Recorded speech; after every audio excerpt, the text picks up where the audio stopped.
Hello Aqua friends, welcome to my channel. My name's Nicole and I have this beautiful yellow and black spring bird. This is going to be a one-layer painting and it's very beginner friendly. I think it's a great place to start. The colors aren't very complicated, the palette is simple, and I will provide the sketch in the description of the video so that you can copy that if you'd like to follow along. So we're going to start with his gorgeous yellow belly and we're going to work wet on wet to drop in the colors. So I'm getting that area nice and wet where I'm going to just be putting the yellow. I'm using a cadmium yellow for his belly. And I'm going to just pat that in with my round brush. I'm using a round 8 and dropping in those colors. You always want to paint in the direction that the feathers are growing. That's going to help make it look more realistic.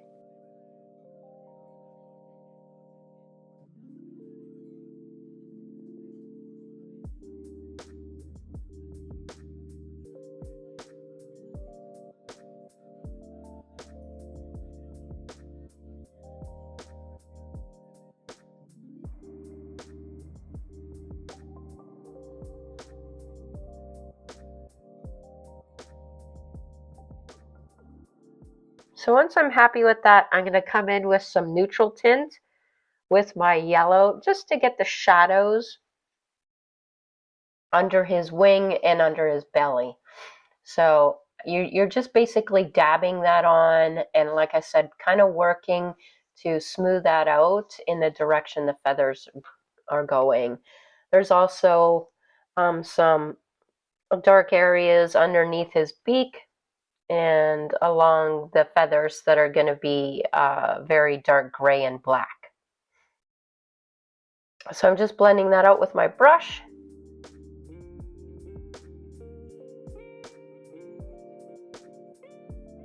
Now coming in with a little bit of a stronger mixture, I'm looking at my reference photo and I'm just going to dab in these darker black feathers that I see. Everything is still wet, so it is going to blend in nicely with the yellow.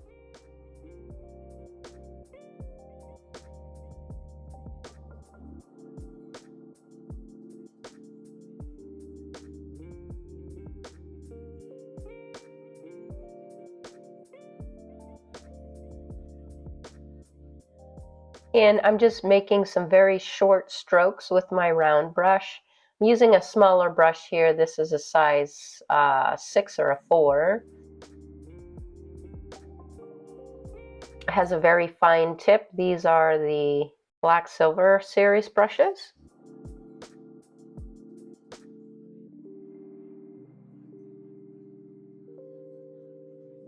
So building up those dark colors.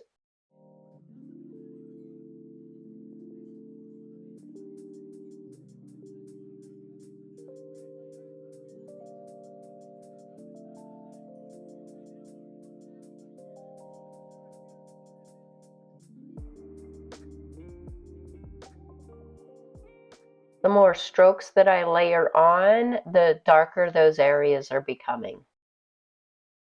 So I'm just taking a dry fan brush and just going over that whole area to blend things in a bit better. Now, same paint, guys, just a lighter mixture, more water, less paint, getting in those gray areas of his feathers.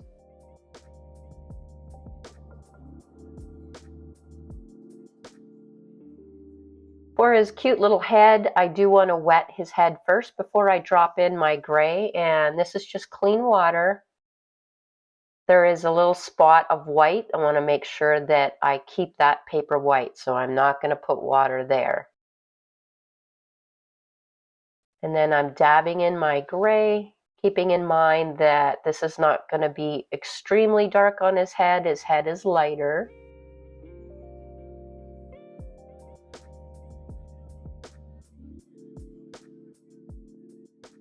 And doing some shading, dropping in some darker ones above his beak and around his eye, where I do see that darker in the reference photo. Now, I can't help myself. I know he's not that fluffy in the reference photo, but I do like to make my birds a little fluffy, and I'm just using a script liner brush for this, using the exact same color and just adding a few loose feathers around his cute little head. Coming in with a darker mixture of that neutral tint. So neutral tint is just how it sounds. It's a paint that is pretty neutral. Payne's gray tends to lean towards the purple color, and I do like neutral tint because I do find that it doesn't really lean either way. It's kind of right in the middle. And when you use it very thickly, it's almost like a black, but it's a bit brighter and more interesting than like lamps black or a flat black.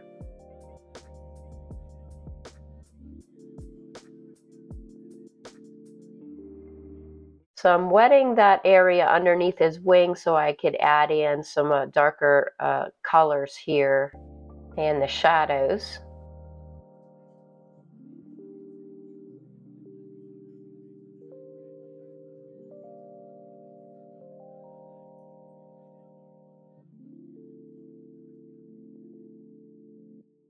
And sometimes if you squint at your reference photo, you'll be able to see where the darkest values are on your subject, and you'll be able to see where you need to add more paint. Now his beak is quite black, but I'm starting off with the darker mid-tone of gray.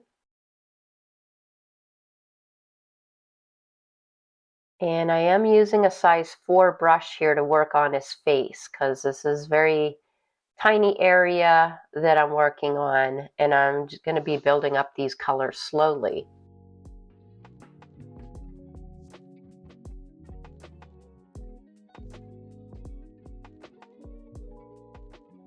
Coming in with my darkest color, very thick mixture of the same neutral tint that I've been using, and getting those black areas.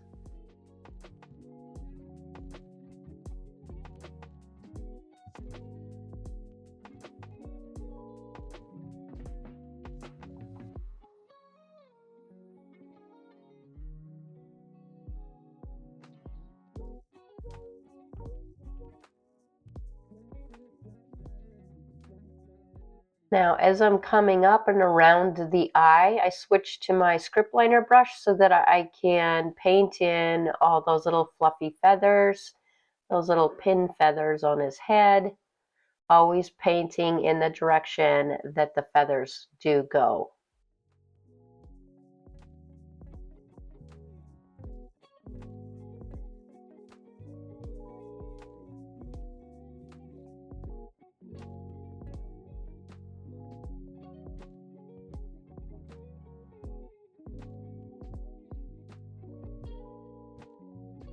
Now, the very center of his eye is lighter and it's darker around the pupil. And so that's what I'm doing here by lifting with that piece of paper towel and coming in and getting the eye as dark as it needs to be, as well as the beak.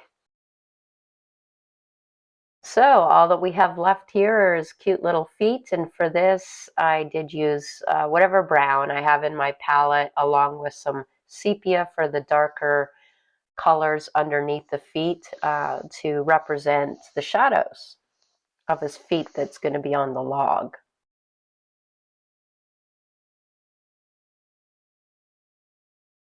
So here I come with the sepia, and notice I'm just adding it kind of underneath those claws, not everywhere.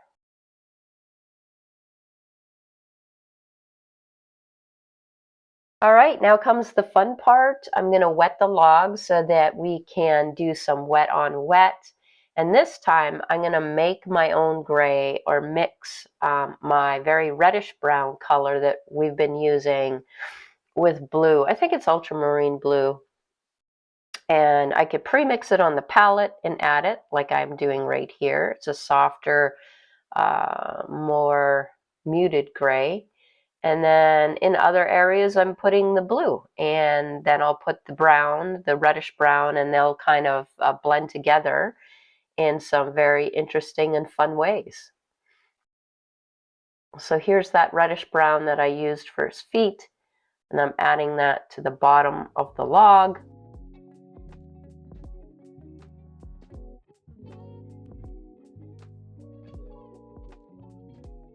And you could do so many fun textures on this limb that he's sitting on.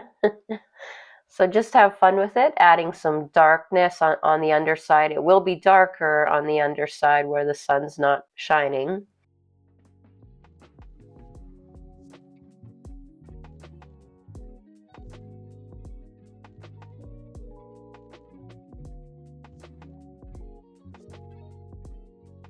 So I'm just going to keep going until I'm sort of happy with what's happening. I'm tilting my board so that I could let the colors bleed together, because all kinds of fun things will happen that way as well. And for good measure, I'm sprinkling on some water. Now this will produce some texture on that limb. You could also use your fingers and smudge things, dry brushing, like you could kind of go crazy. So whatever you want to do, just go for it and have fun with it.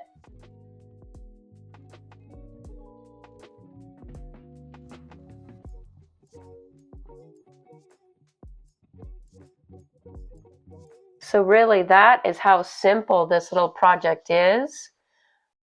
Okay, I have a little bonus section for you guys. I am using some masking tape and I'm going to tape out the bird because I wanted to do some splattering and some runs down the branch just to have a little bit of looser texture in the background so it looks a little more watercolorish, if you will. So once you have your bird masked out, now I do recommend that you take the pieces of tape and put them along your clothes so it picks up a lot of fibers and it's not as sticky. Because once we're done, we'll remove the tape and we don't want it, of course, to rip that beautiful painting that we already did. So I'm just taking clean water here and putting some drips wetting underneath and kind of around the bird where I kind of want some watercolor textures going on. And I tilt my paper and add some blue colors. And I'm just having a look and seeing what I like, what I don't like. Decided it needs a little more spritz of water to get those colors really going. So you do have to add more paint to get the texture and the colors brighter. So that is what I'm doing, adding in some of the grays and some of the blues and just having that drip down. I have a spray bottle that has a very fine tip nozzle, and when I direct that down, I can make these very light areas so that I get more of a striation of different colors going down the paper. So that's as much as I want to do there. And look at that happy little accident that happened on the right hand side. It almost looks like part of his tail in the background that's all blurry. I loved that had that effect. Now I'm just splattering on some yellow paint to kind of go with the colors that I've used in this composition. And you're going to let that whole thing dry before you remove any of the tape. And of course, don't forget to sign your painting. I hope you guys enjoyed this extra little segment on really bringing up your watercolor game on this cute little spring bird. If you like to paint birds, I do have this cute robin for you. You can check that out, and I'll see you guys next time.